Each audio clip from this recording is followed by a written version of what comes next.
عليكم ورحمة الله تعالى وبركاته.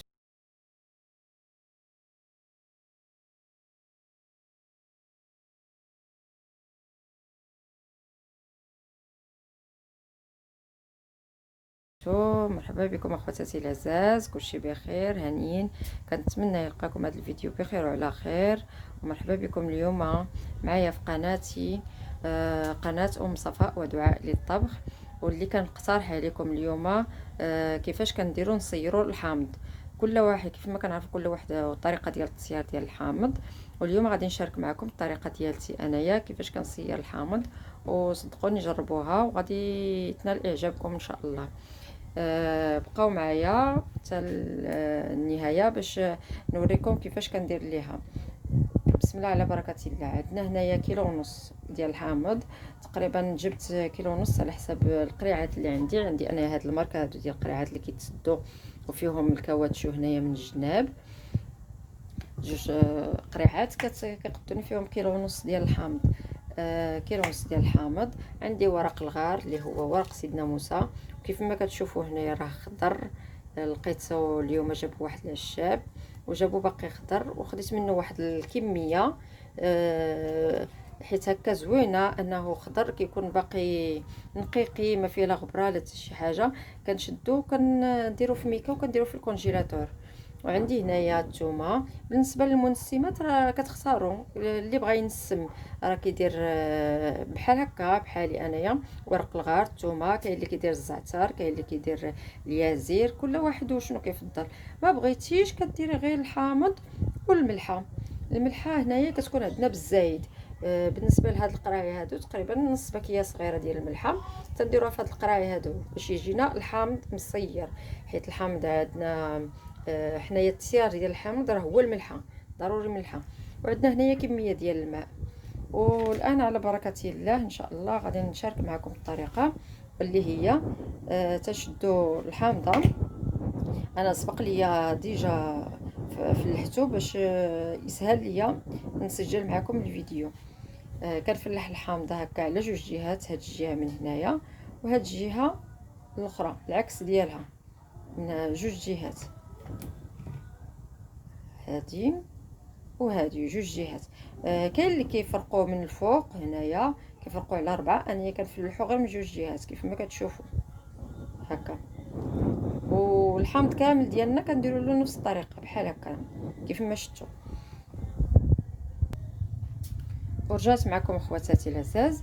من بعد ما فلحنا الحامض ديالنا كامل بنفس الطريقه، كل ضربناه بالموس جوج الخطرات، كنشدوا القرعه ديالنا اللي غادي نخدموا فيها من بعد ما حنا غسلناها مزيان وعقمناها بشويه ديال جافيل.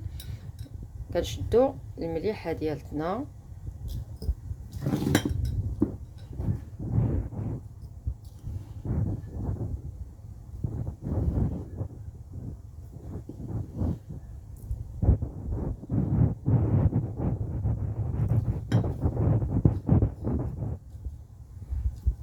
كيف ما كتشوفوا المليحه ديالتنا باش يجي مالح. كنشدوا ورقه ديال سيدنا موسى، شويه ديال الثومه، هادشي في الاول. من بعد ما كنستفوا الحامض كنعاودوه عاوتاني نفس الطريقه من الفوق. كنديروا شويه ديال الماء ديالنا،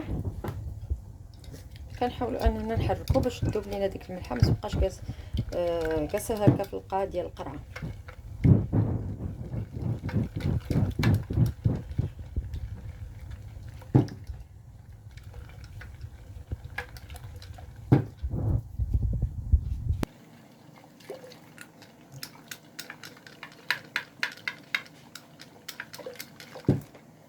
بالنسبه للتصيار انا كنفضل هاد لامارك ديال القراعي اللي كيكونوا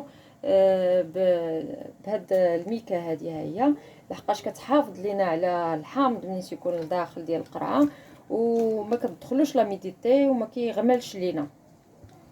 من بعد ما ذوبنا شويه الماء، الملحه في الماء، كنشدو داك الحامض كندخلوه لداخل،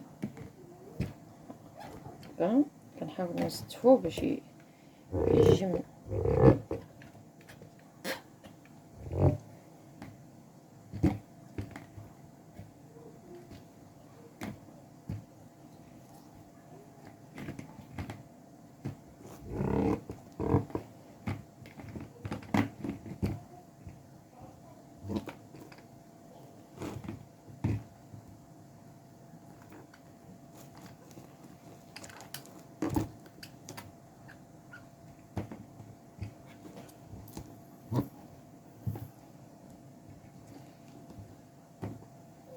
صافي بحال هكا. كنعاودو نغطيو بشويه ديال الملحه من الفوق، ورق الغار،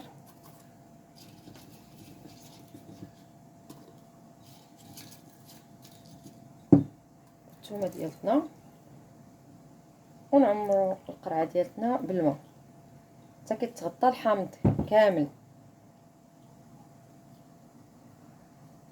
كما كتشوفوا. من بعد ما كنكملوا العمليه اننا كندخلوا الحامض ديالنا وكنكملوا المراحل كامله، كنكبوا الماء وورق الغار والثومه، كنجيبوا شويه ديال الزيت بلديه، شويه ديال الزيت بلديه كنديروها هكا من الفوق صافي. وبهذه الطريقه كنكونوا سالين هاد الصيار ديال الحامض ديالنا. تنحاولوا اننا نحركوه مزيان هكا باش تحرك ديك الملحه.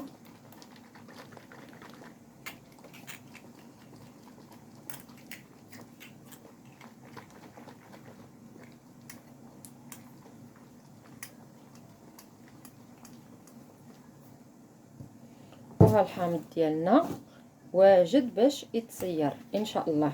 كنخليوه في هذه القرعه ديالتنا تقريبا 15 يوم، ما كنحلوهاش نهائيا، ما نقربوش ليها، ما نحلوهاش نهائيا باش ما يدخلش الهواء للحامض ديالنا. كنخليوها 15 يوم عاد كنطلعوا عليها.